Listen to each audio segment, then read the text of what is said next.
Good afternoon. Again, I'm John Watts. We're back. We already have, as I said, lots of files from the first week we've gone through with introduction. The second week we've had lots of information here about the human resource planning, and you guys need to plan to present your resume and ideally job ads and prepare for discussions, interview type questions together. But before we get into that, we have one more group that's going to be talking about your projects. So you guys like to step up and introduce yourselves and what you're going to be talking about or not? If you don't start talking and start sharing details, I'm going to keep teaching details about this. Can I share? Okay, I can see your screen. Yes. Can I start? Yes, that's what we're waiting for. Hello everyone. Our group 4 is gonna present about human resource management in the COVID-19 area. Our group has 5 members: German, French, Korean, quite various. Yeah. First of all, we would like to share about what is our topics and why we chose that topics. In other words, why human resource management is especially important in a remote working environment. And gonna talk about the problems that companies can cause by having not properly dealt with their employees or manage them. And at the end, introduce plans or ways to solve those problems. To be specific and conscious about the topics, what are the main factors that can increase employee loyalty in a virtual working environment, remote working environment. As to why it is important, there are quite various specific and statistical cases that mention the strong relationship between employees' loyalty and human resource management in a remote working environment. In numerous articles and editorials over the recent 1 or 2 years, many people prefer to work directly, but most want the option of working remotely. By Guardian Life research, the proportion of employers providing remote work system has increased from 30% in advance to 73% now, and 58% plan to continue working remotely in some post-work capabilities. But and from a lot of research data like Harvard LSE Business Review, employee loyalty is closely related to the way employers handle COVID-19. In conclusion, companies will now have to strive to protect talent management, especially employee loyalty in remote work. If pressure is applied to employee to do like not commuting, if they should do commuting by force, people like pandemic, many employees might even choose to quit instead. Thanks. Hello, this is Hewan Cho. I'm gonna finish our group's presentation by presenting the problems and solutions of our topic. Then what are the problems the topic brings? First, there is difficulty in communication. Text-based communication such as email and text message lacks the personalizations of face-to-face interaction, and it lacks body language, tone, and other subtle nonverbal cues that workers receive from the in-person conversation, increasing the likelihood of misinterpretation. Second one is increasing feeling of loneliness. It is inevitable that virtual workplace usually brings loneliness. Sorry. A study conducted by organizational psychologists found that full-time telecommuting increased loneliness for office workers by 67% points. In addition, it may lead to a decrease in team cohesion. Third one is reducing social facilitation. According to an article in the SN Journal of Applied Science, some people tend to work harder in an office environment surrounded by others, which is called social facilitation. Employees are more likely to be negligent, delay their work performance if they do not see others working directly. Last one is risk of security. As the work environment moves to a place other than the other office, the surface of attacks such as illegal hacking is bound to widen and security becomes weak. In a 2018 survey by Wi-Fi security company IPES, 57% of chief information officers said they thought mobile workers were hacked or caused security problems. Next slide, please. Yes, thank you. Then what are the plans to solve these problems? To foster team unity and ensure employee loyalty when employees work apart is conducting employee survey and talking to what they need. In addition, telecommuters should pay more attention to their mental health because teleworkers have less of connection between employees and therefore cannot report a problem for others. For this reason, there's a good example of Nike, which has found a short-term solution. Nike offers a mandatory week of paid leave to its headquarters employees. The company insists that employees relax and not work. The aim was to take the pressure off of COVID-19 and to make a clear distinction between personal and professional life, so the employees can be in better moral condition.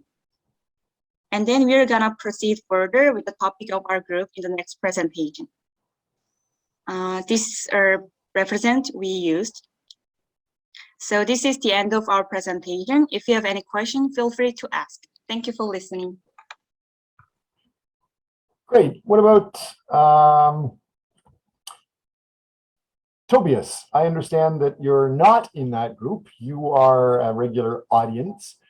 Can you tell me what you think their presentation is focused on? What are they talking about?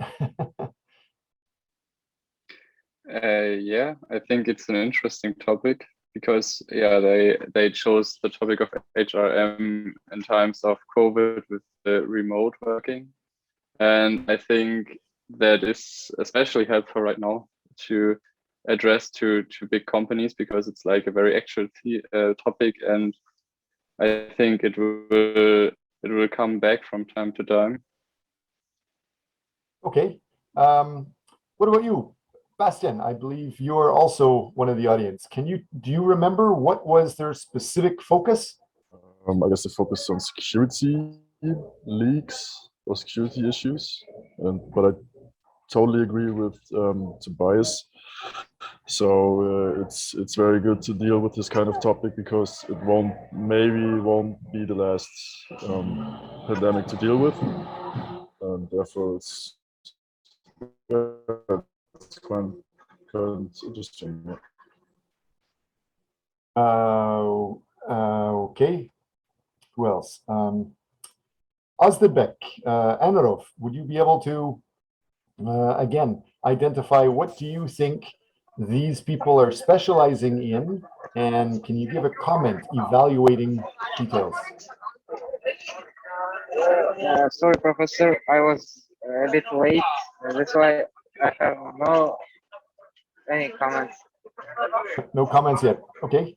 What about Pia? Yes. Yes, one of the focus that they talked about was also if employees wanted to go back and what maybe could change or how you could keep motivating employees, if I understand that correctly. So what I see is that there's several people listening, and it seems like they all understand you're talking about employees and you're working online, something related to coronavirus, timing. But your title actually said, what are the main factors that can increase employee loyalty during this virtual work environment? So your presentation, what I'm trying to say is great. Good job. Everybody's going to really like this stuff, but be very, very careful. When we are working online, it's not just a group of 20 or 30 people like in our class, but you have potentially billions of people that can see information that you're talking about. And there's billions of different competitors that can work for companies online, etc. And most people, when they're working online, they're only going to be looking at details for a few seconds to see if it's the right thing, if it's matching what they're looking for.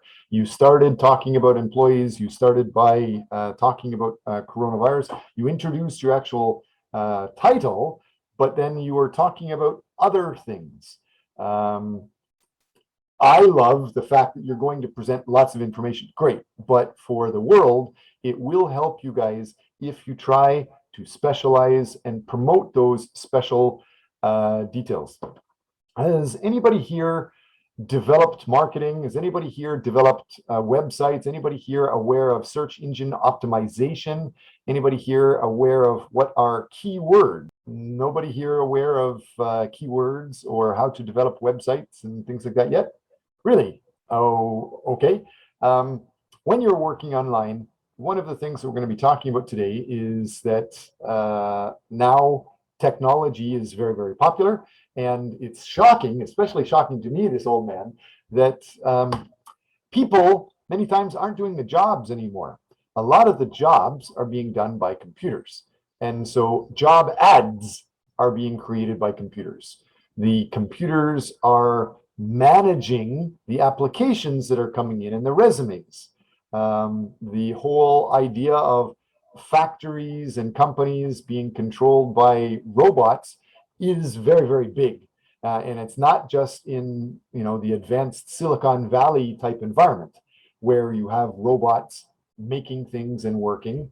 I have been in many factories in Vietnam and in India where most of the factory is controlled by robots. So why am I talking about this?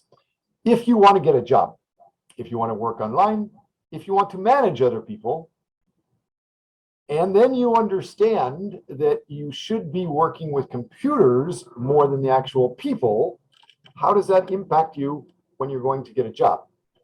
Even before your presentation, even before we talk about you guys were focused on loyalty.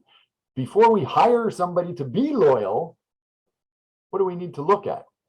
Computers. So how is a computer going to manage Tobias's resume? Or if Bastian makes a job advertisement and then the computer modifies it for the next time they post something, and then Tobias and Pia and Solinda, if they all send in resumes, how is a computer going to manage that stuff?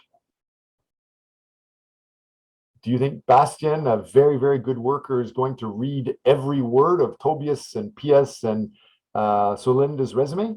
You had something to say, Pia? Yeah, I think you mentioned it before that they work with keywords, that they focus on certain words. Right. And we need to focus on that. And so why are keywords important again? The whole idea that people have so much access to so much information, you don't have time to read everything. You can't read everything. You need to just check through some things quickly. If you pick up a book, if you guys pick up books anymore, you don't read everything usually. You flip through the first couple of pages to see what it's about. And then if it is close to what you want, you're lucky. You're very, very lucky. Most of the time, it might not match what you're really interested in. So you look through a different book or a different video or a different website. And your videos, your presentations, your papers that you're presenting, and your resumes that you give for a job interview, they're all the same. You need to catch the attention of that computer first. You need to catch the attention of your listener first, very, very quickly, before you can become focused on employee loyalty, which is what I think Hewan Joe and Mr. Joe were focused on. So is that right? Hewan Joe and Joe Jimo, you're focused on how to create staff loyalty online. But the main focus is getting loyalty. Is that right? Yes, loyalty. Make them stay. Why the companies should manage it for their loyalty, and because most employees are is willing to stay their home to work. Yeah, that's that point. Right. So before you can look at being loyal, you have to actually get the employees and get the people's attention. Or if you're applying for jobs, get that job. How are you going to get that job? So use these keywords. And when you're making a video, when you're presenting your introduction, you need to start with a bang. Kick the listener in the butt, kick the listener in the teeth, or whatever you want to say, so you really get their attention. Make sure they know exactly what you're specializing in, or what your resume talks about your details. When I was at university a million years ago, like you guys, a lot of people just wanted to be a generalist. I want to do anything related to international trade, because not many people were doing international trade. If you do anything with international trade, you could help any company. But now so many companies are doing it, you have to be a specialist in North American trade, or to Asia, or North American trade to Africa, or are you dealing with fresh produce, fruit and vegetables, or are you dealing with electronic chips? They're very, very different. Both of them, for example, are perishable. Computer chips, every 6 months, they might get out of date, same as fruit or vegetables. If you wait too long, they will be destroyed. So they have similar details, but you need to try to develop your specialization and promote that to the world. And after you have that promotion, if you can talk about how you're aware of other things, great. But most companies and most people, they don't usually look for generalists. Why? Before we analyze Joe Jimok's presentation, why would a company not usually look for a generalist? Why do you usually not promote the idea that you can do everything in your CV or your resume? Zachary, would you like to guess at that? I'm trying to guess, but In our class, no problem. Go ahead, guess. I don't know. I'm in class.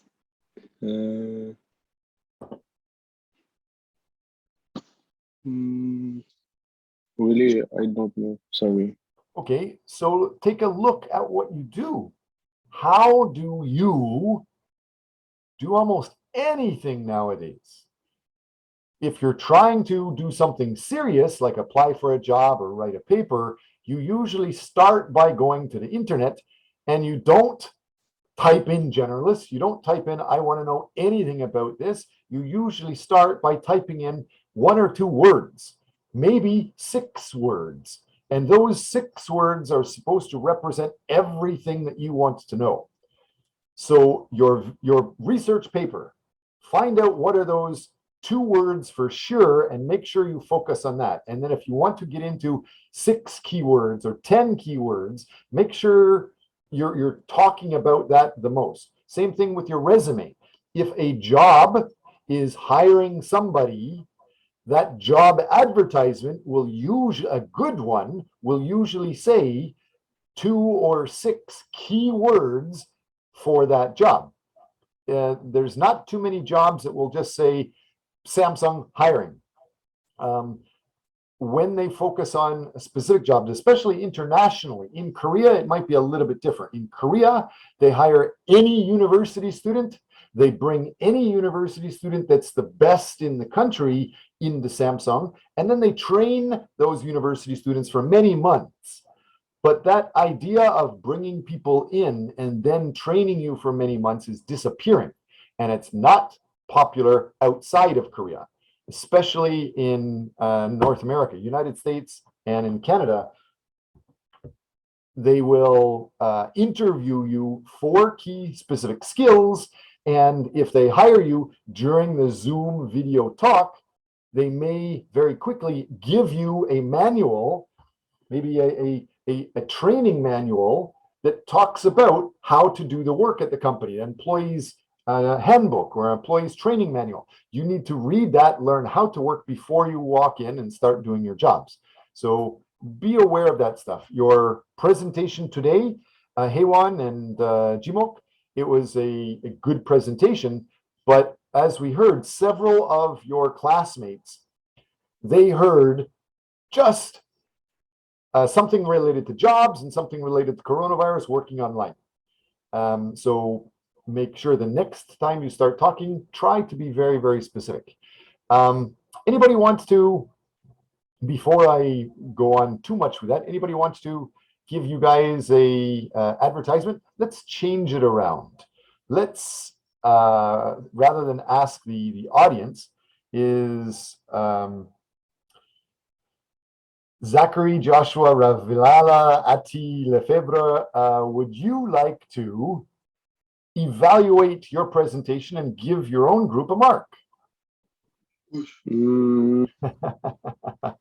On 15? Did you just say that you'd give yourself 15 out of 15? No. I don't know. I guess that was a good presentation, but we maybe lost the listener attention on the true subject. So maybe 10 or 12, 10 to 12 and 15. Okay, what about, am I going to guess this right? Guillaume Matisse Lecar? Only Guillaume is my first name. Guillaume, I okay. was thinking about 12 or 10 because we was not specific and Are you just copying me? Come on, was that originally in your mind? sorry? Go ahead. So I was talking about being specific and stuff, but what about just what you did present? You did present a good PPT. Were you reliable? Yes. Prove it. Mm, Can I say that you guys are full of crap? Or do I have to give you guys respect for knowing what you're really talking about? How do you guys prove you know what you're talking about and you should be respected? Hey, Juan, you look like you're pretty excited. You look like you're ready to help him answer the question.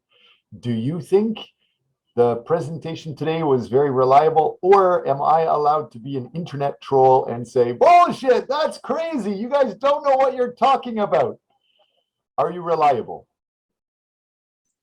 Actually, I'm not satisfied our presentation since we didn't concentrate some specific points. So I don't think it's quite reliable. Okay, that's very interesting. Can you explain a little bit more about what you're saying? Well, I heard you say you didn't focus on certain things, and then you said, which I think is different, you said that you're not reliable. So what do you mean about you didn't focus on some things? It means we didn't concentrate some specific points where we did just generalization. Okay, but were you reliable? Whatever you said, am I allowed to say, bullshit, bullshit, crazy, crazy, you don't, or what you did say, is it reliable? Mm.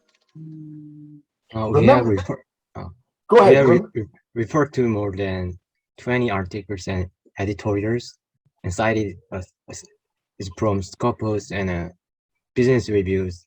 So I think it's quite reliable. And if this is asking again, I'm sorry, but does it mean that is better to by you? It's better to announce the specific company you recommend? Well, first of all, let's say Zephyr, Geoffrey. Yes. I need to learn your names. Did you hear them say any sources that make them seem very reliable? Did you hear them talk about their references? Or was Uh, it just one guy, okay, one girl talking? I understand what you say. They show the references at the end of the presentation, but Right? when But do they you know anything about that? no.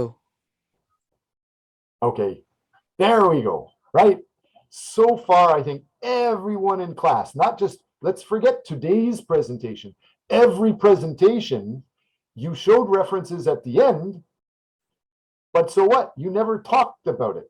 You just flashed it. I think in the last class, you showed one group showed it for maybe half a second before they just turned off the screen and say, thank you very much, we're finished.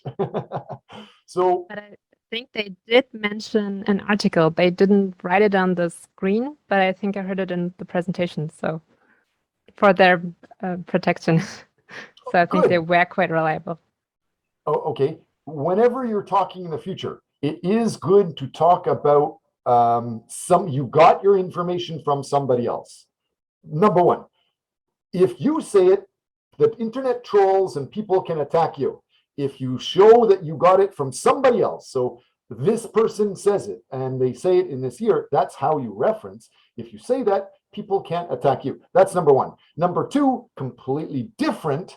Whatever you introduce, whatever information you have, then you must identify, is it good or is it crazy bullshit? So be aware of those details. Joe Jimok, I think you just said you had 20 articles and Scopus journals. Really? Can you show me one? Just one. How do you, I think there's many students in our class that don't know what a Scopus journal article is yet. So if you do have 20 or even one, that would be great. Let it share with Google Drive folder. Yes, go ahead. Yes, but yeah, I post the whole link. Hold on a second. We get his screen ready. He has talked about BBC. Jung Homun, how reliable is BBC?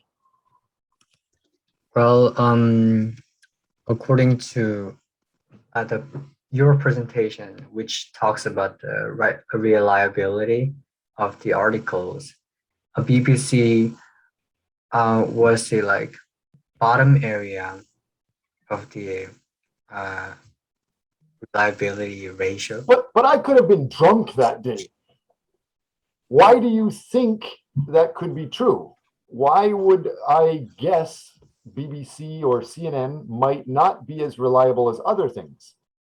Well, I believe that in terms of talking about politics, especially on New York Times or BBC or CNN, they have different political taste for talking about certain issue. So for the same situation, they can talk in a different way. So I believe that it cannot be reliable as much as Scopia's article. Oh, okay, so that's a different thing. The idea that some people will promote just what they want to promote, just what they like, and they'll say bad things about other things. That's a different thing.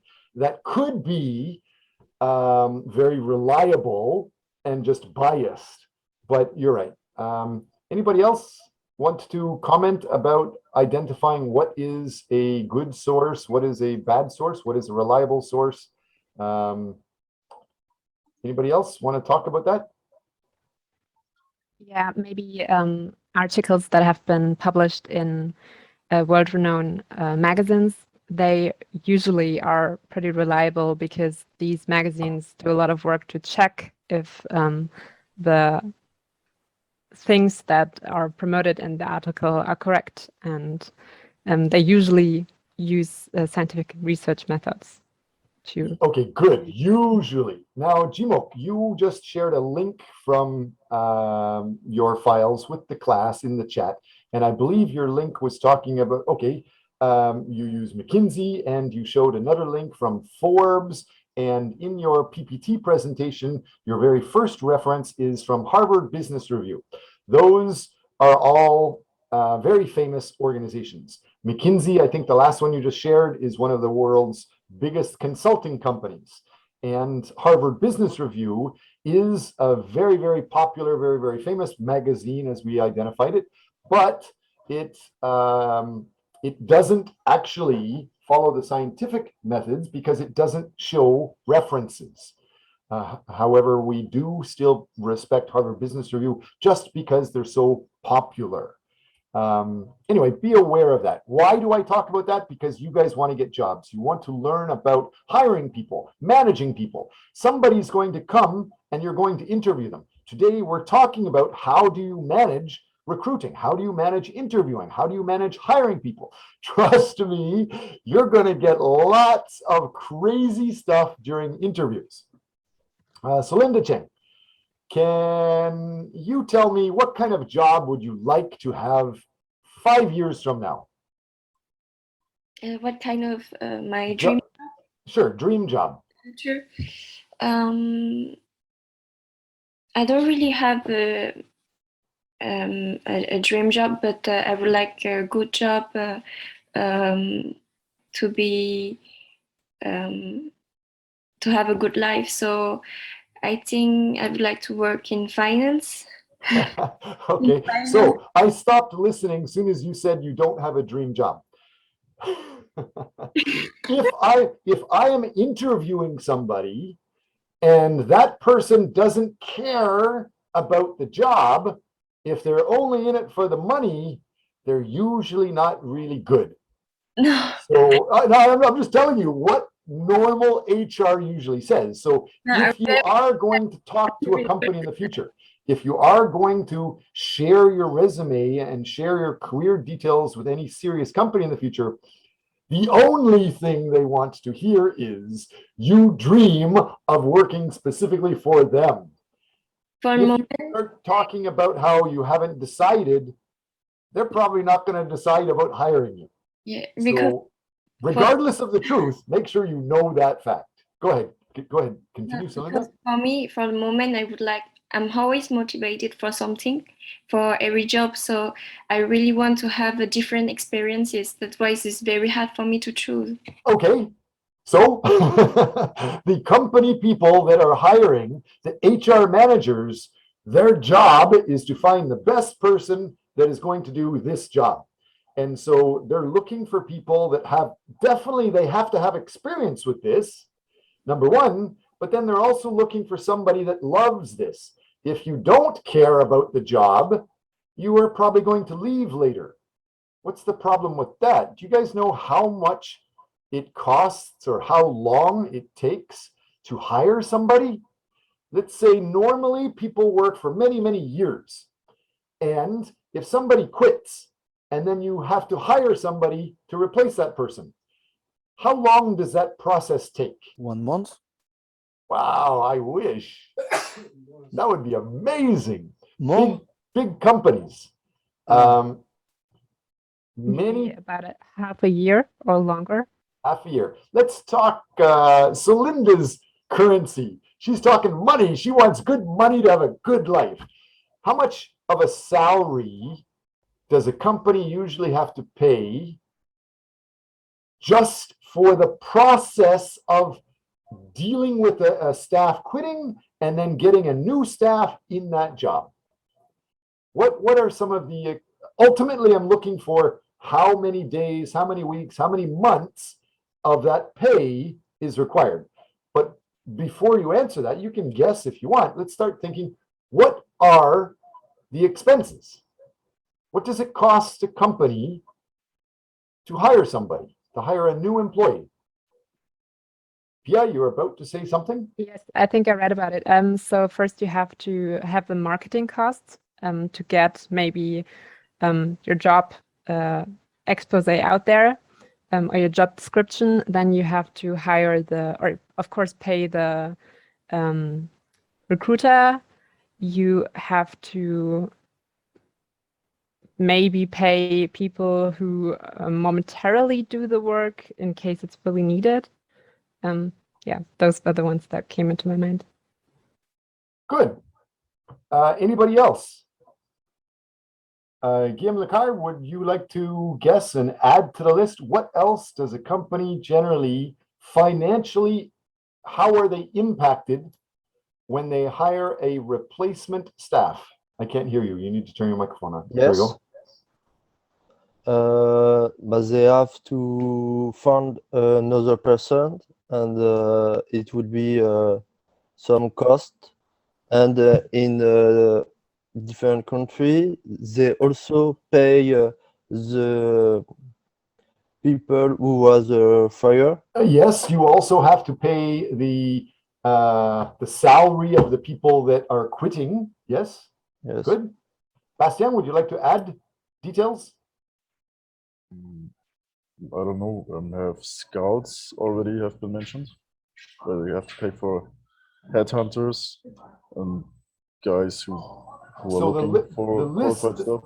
The list that I wrote down from what your team has said so far, you have to pay the staff that's quitting, you have to pay the replacement temporary worker, you have to pay a headhunter or the recruiter, you have to pay for marketing for some of those details, and then you have to pay the new person coming in. Anything else? What about administration? I won't take up too much of your time. I just wanted to point out, don't forget, let's say Zachary loves his job, and so Zachary is going to be doing his job from 9 to 5, Monday to Friday. That's normal, right? Zach, you do that now anyway. But since Zachary loves his job, different than Celinda, Celinda doesn't care about her job. Maybe she doesn't love it. And so after 5 p.m., or probably at 3 p.m., Celinda's going to be looking through other internet at other possible jobs, but Zachary is still doing the job. And at 6 o'clock, Zachary's still at his desk. And even at 10 p.m. at night, Zachary is going home or going to a bar, talking to his friends about his job and still learning more.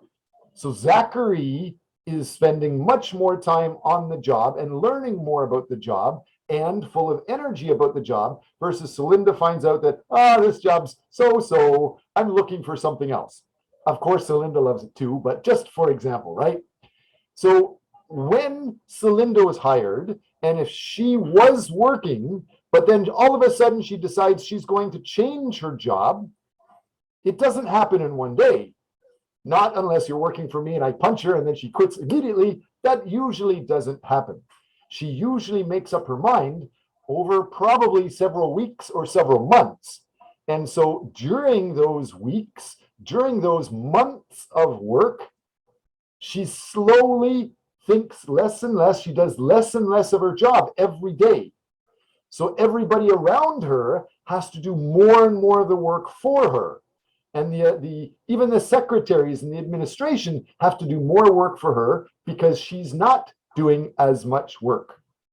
And then once she finally quits and we hire Zachary, that whole idea of Zachary might love the job, but he doesn't know the details of this company. He doesn't know how to do the job for this company. So we need to spend several weeks or maybe months to train Zachary so that he can work properly with the company.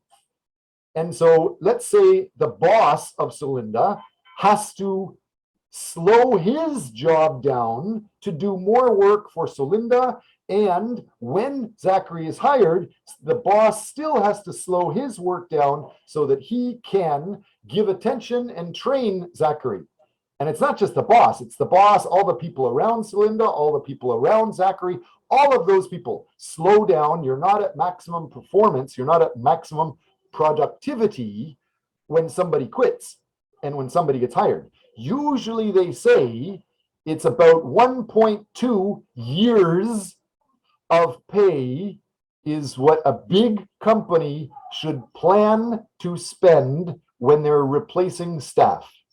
Let me repeat that. It's not 1 week's salary. It's not 1 month's salary. It's 1 year plus 0.2 of a year salary goes to find a replacement worker. And several people usually say for big companies, it's easily 75% of 1 year's salary is lost to find somebody.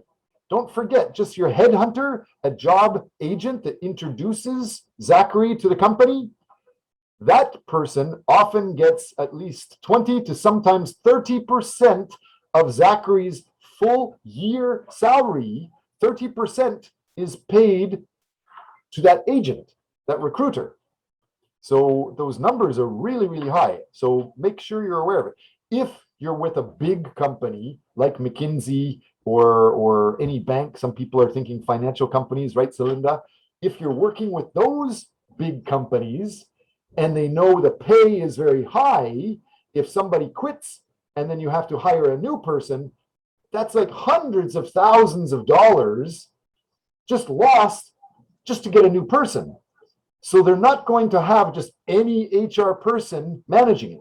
They're going to use technology. They're going to have technology posting the job everywhere. They're going to have technology reading Tobias's resume, Pia's resume, Bastian's resume, reading everybody's resume just through software technology, looking for what? They look for keywords that the HR person has to type in. And then whoever has the most of those and the most synonyms of those words, they usually get at the top of the pile. That's who the company interviews first. So be aware of those details. Any questions about that? I'm not trying to get you to quit your job, Celinda. Keep continuing your job, whatever you're doing. Just understand how this HR process works. Is that clear to you? Hey, Wancho? So if let's say you like banking, Hey Wancho, she wants to work for Cookmin Bank as a bank manager. Let's say the bank pays Hey Wancho ilok a year or $100,000 a year. If she quits her job, and then Zephyr goes in to take the job, you understand? Cookmin Bank, how much do they usually pay just for that process of hiring a new replacement? Understand? Hey, Wancho? So the bank would pay $120,000 just for that process. Great. So thanks. Let's get back. Anybody else have anything else to present today, or are we ready to get into the presentation? Ready? There's one thing that I wanted to point out about their presentation. Okay. I believe that was a second page or a first page. I think it was a second page. They said if they are not loyal, they're more likely to quit, and if they are loyal, they tend to stay more than 10 years. But from what I read recently, the book name is A Trend Korea 2021. Like one of the representative Korean research book. It also applies a lot of international surveys, and they said people like in the 2021, a lot of people tend to move their job very fast. Like they are not willing to stay in for one job more than 10 years. So maybe the point they put it in their presentation can be controversial in the future. So I just want to point it out that maybe what they wrote need a lot of reference for that. Make sure you definitely show your references. Absolutely. And yes, there is a trend. The millennial generation and Generation Z, they are increasingly focused on changing jobs to match their personal preferences. So yes, be aware of that. Here is the presentation. I think you guys can see everything that they were presented. I changed a little bit of your references so that you can see in my slides here. With your references, you have the Harvard Business Review, which is a good Scopus article, but Harvard Business Review does not show references. BBC is good. They show the facts of what somebody says, but you don't have somebody checking if that is true or not true. Forbes is the same as Harvard Business Review. It is respected in Scopus because it's so popular. But Forbes and Harvard Business Review, they don't show where they got their information, so you can't check it. So it's not scientifically accurate, as accurate as the best Scopus. The Economist, for example. Some people think they know The Economist better than Forbes or better than Harvard Business Review, but The Economist is not as highly respected as these Scopus articles. So be aware of those things. These things, they're good to start with, but make sure you're aware of references. Those are good. So we have that. We also have, you have several other references here. That's good to have. Let's get into, again, we've already gone through chapter 1, the introduction. We've gone through chapter 2, the idea of planning. The idea, I'll zoom in on some of this stuff. Hopefully you can see it a little bit better. So we talked about the idea of you need to know about technology. You need to be aware of how companies are dealing with this. I'm just going to show you one small video related to chapter 2 before we get into the resumes. But please, while you're watching this, also get your resumes out. What this is showing is a big company's hiring strategy and artificial intelligence, especially since some of our students are going to be focused on that. Make sure when you're watching this, you pay attention to how the ad is created by code and computers, how it's created with artificial intelligence. You must learn not how to be the world's best coder, but learn how coding is made and learn how to manage that, work with these other coders and work with these computers, because that's going to be impacting business so much. So here is a video, should be coming up. This one.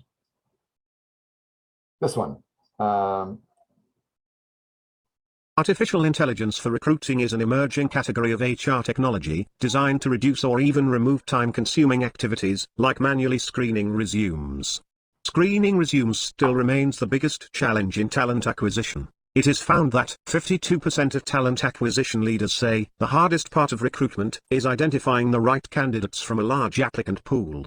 According to a survey of talent acquisition leaders, 56% say their hiring volume will increase this year, but only 66% of recruiting teams will either stay the same size or contract. This means that recruiters are being tasked to do more with less. Most managers and HR professionals have had an employee who is great in interview, but turned to be a big disappointment. Having to repeat the hiring process is incredibly frustrating. Even worse is that these bad hiring decisions actually cost your business up to 150% of their annual salary.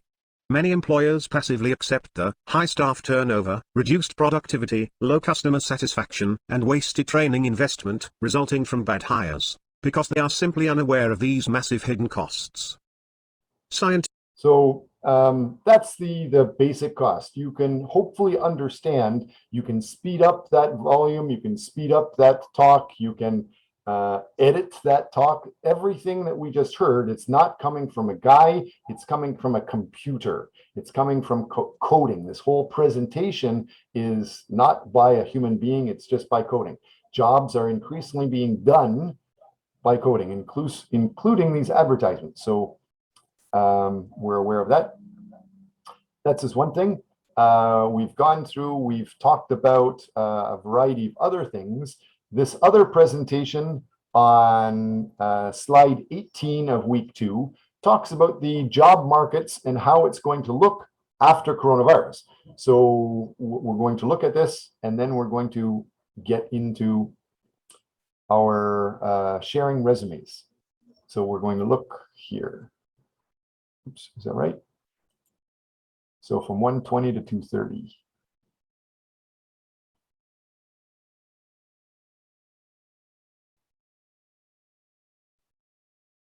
Large management consulting company Robert Half, such skills as coding, data analysis, as well as knowledge in the sphere of e-commerce and banking will become increasingly sought after. Technical support that goes along with that in those remote workforce as well. So remote technical support, as I mentioned, data privacy and security, highly valued. Business continuity experts in the tech arena. So that's technology. In the banking world, we've seen the demand for mortgage processors just pick up during this pandemic. rates are still low, therefore mortgage refinancing and is still very active. We've also seen loan processors be very much in demand. The pandemic-imposed work routine will also affect the post-COVID job market. According to the research by the Gallup Management Consulting Company, about 60% of Americans worked at home during the pandemic, and over half of them would like to do it after the pandemic is over. New avenues for people who need that type of flexibility. So people with young children, people with disabilities or chronic illness, these type of folks who have been trying to get flexible work space for a long time and have kind of run up against a wall, and employers resisting that. And now suddenly in the face of a pandemic, we suddenly realize, oh, well, maybe we can do it. Remote work can be beneficial not only to employees, but also to the employers, say experts. In that case, the job market will soon enter a true globalization phase. So we've gone through quite a bit of information with that. You understand that there are going to be a lot of changes. If you have any questions related to how there's increased jobs and job changes, let me know. I'm going to fly through some of this stuff before we get into your resumes. Just be aware of the need for HR to forecast needs. You generally will track how often employees quit your company. Any company that has employees quitting a lot, there's huge red flags. There's huge dangers with that. If somebody quits, that could mean that you have bad HR. You're not taking care of that staff. You haven't found the right person for your job. Are there any exceptions for that?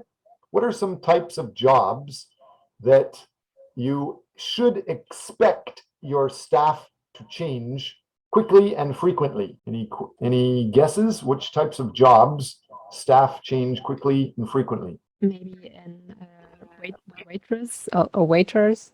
Yes, the restaurant staff, the basic staff that is doing the minimum wage paid jobs. Those types of jobs usually turn over very frequently. People are just doing that temporarily while they're at school, or doing it temporarily just before they move, or because they're very new while they're looking for some other job. So those types of jobs, they're going to change over very, very frequently, unless you're really, really good with staff and you understand who you're going to be hiring. Does that person match? So be aware of that. Bigger companies, any companies that are more sophisticated, more complicated companies, they should have much lower staff turnover, but with the higher pay, the staff won't be changing as much. However, you still need to really focus on that. Any company that has a high turnover, that's a huge danger, a big problem with HR. Be aware of that. So the Delphi technique, there's a list of experts that will make estimates about the future demands in your industry. Some people say, I know everything about the airline industry, or I know everything about the semiconductor industry or the banking industry. I can tell you all banks have this much staff turnover every year, maybe 1.2 or 70% of your staff, whatever, they will tell you a number. So there's the Delphi technique. That's one area. There's the benchmarking. You just know you are one bank. What does the other bank usually do? You can compare yourself to others. Then you do with the statistics based on how many people usually quit in a year, or in 5 years or 10 years. How many people quit just before Christmas or just after Christmas? A lot of people usually will change their personality style depending on these things. And your job in HR is to manage those things. You don't want, if you are a company selling toys, for example, you don't want your staff quitting just before Christmas. Usually that doesn't happen anyway. Usually people will stay until they get the year-end bonus or the Christmas bonus, and then after the Christmas or the New Year, then they will quit. In our department at the university, we just had a significant staff quit just before the new semester starts. And if you think about it, some people say, oh, it's not good, that should never happen. Usually the company asks this faculty, the teachers, to say, okay, please tell us 2 months before you're going to quit so we can prepare. Yes, that's ethical. But if you do that, then they're going to stop paying you immediately after your last day of class. And you don't get paid during the summertime when you're supposed to do research, things like that. However, if you only say you're going to leave at the end, you can have that extra income during the summer times, during your extra research time. So be aware of the time series or the personnel ratios. Productivity ratios. Anybody know how productive staff are supposed to be in a high-tech company? We all know of Samsung, and we all know Samsung makes phones, and their phones use semiconductor computer chips to be advanced and good technology. I've worked with Samsung before, and I've worked with the higher technology companies that make those semiconductor computer chips. Anybody want to guess, if we had one staff working, how much was that staff supposed to be productive for the company? What does that mean? Jung Moon, do you want to guess what that means? Like, I believe how one person create like $1,000 of value per hour, I guess. Sure, something like that. If Yeah.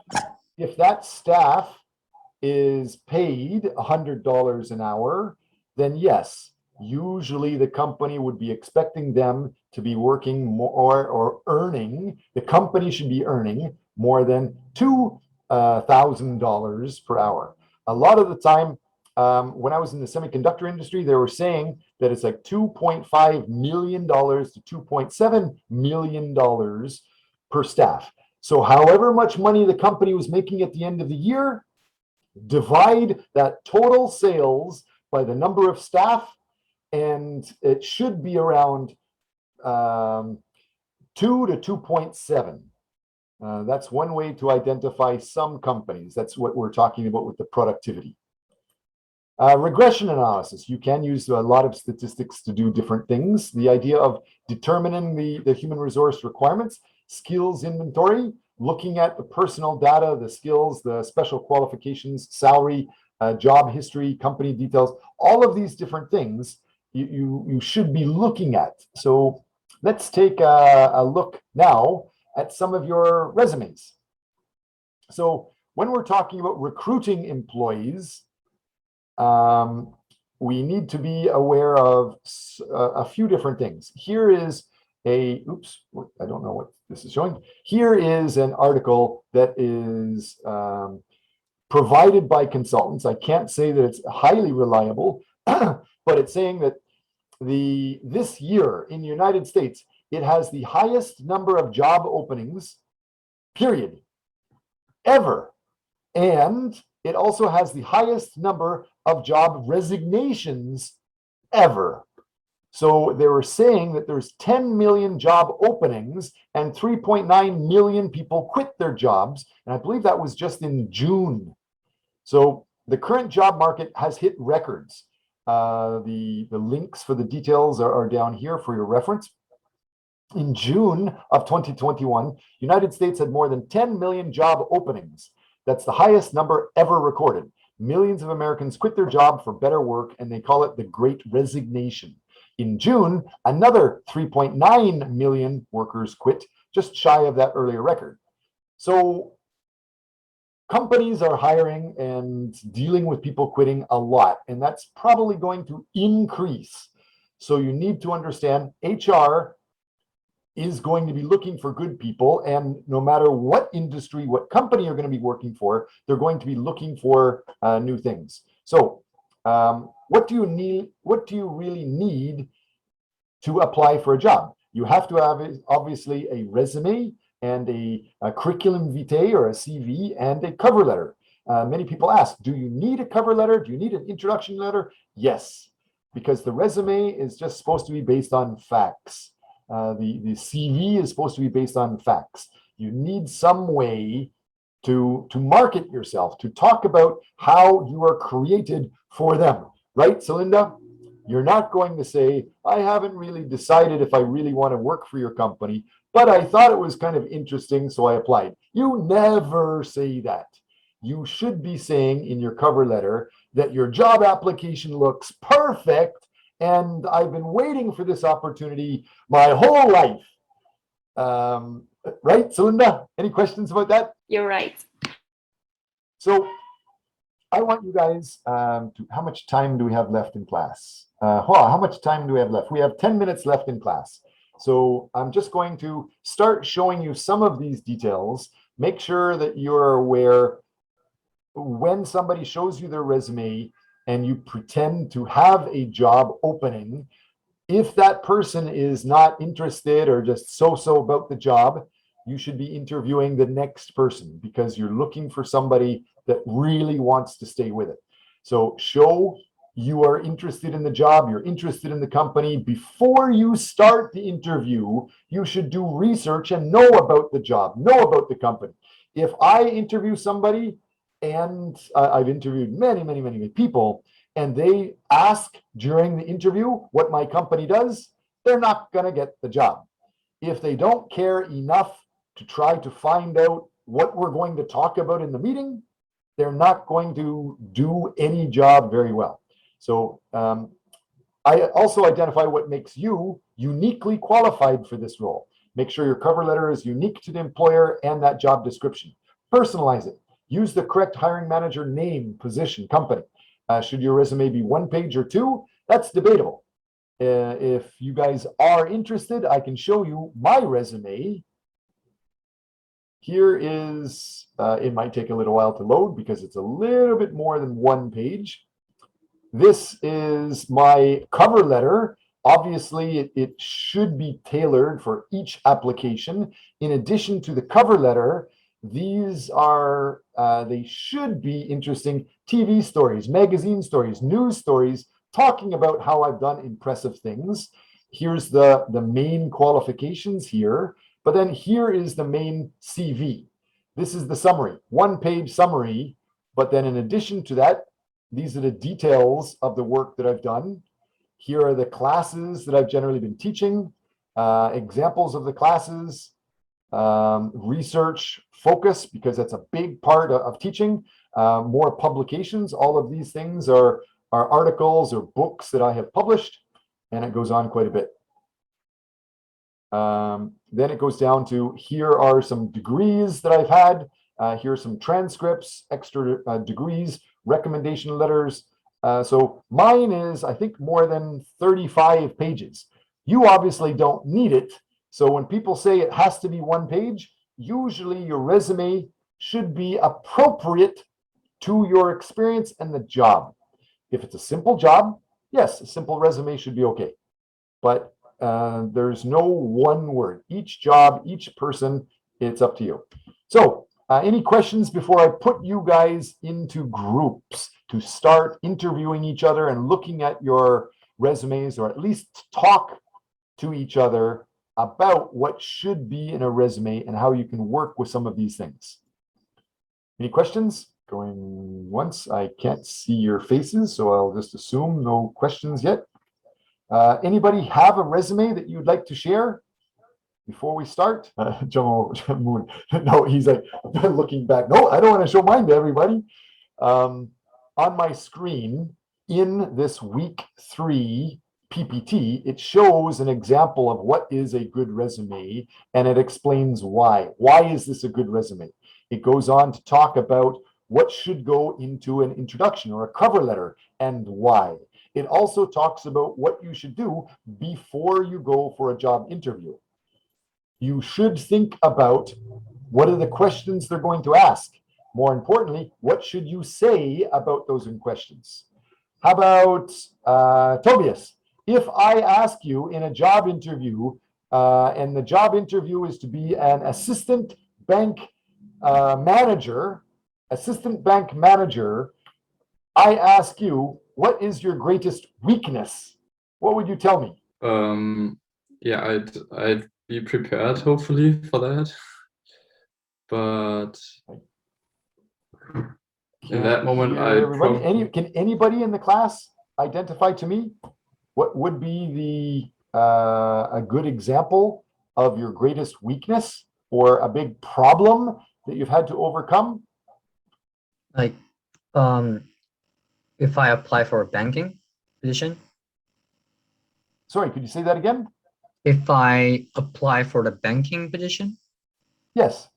I think my weakness is too picky about financing my budget. Okay, by saying you are a perfectionist. Yeah. And you're very, very picky about details. Good. Why? Because the company wants somebody that is a perfectionist. You could hear that, right? Yeah. In addition to that, some people say, I used to be a kleptomaniac, or I used to be a criminal, or I used to be addicted to drugs. No, that's not what they want to know. They want to know something like what Mr. Moon just said. They want to know something about how you are addicted to just business, for example, and you're not really that good at social conversations about sports or dating or something like that. You talk too much about one thing. Those type of things, whatever is good for the company, that's what you need to say. So we only have a few minutes left. I would like to get you guys in the groups so that you can perhaps talk to each other about what your resumes look like. Is it okay if I leave when the time is over because I have a class? Yes, for sure. The class finishes in 4 minutes. Okay, let's leave, I think.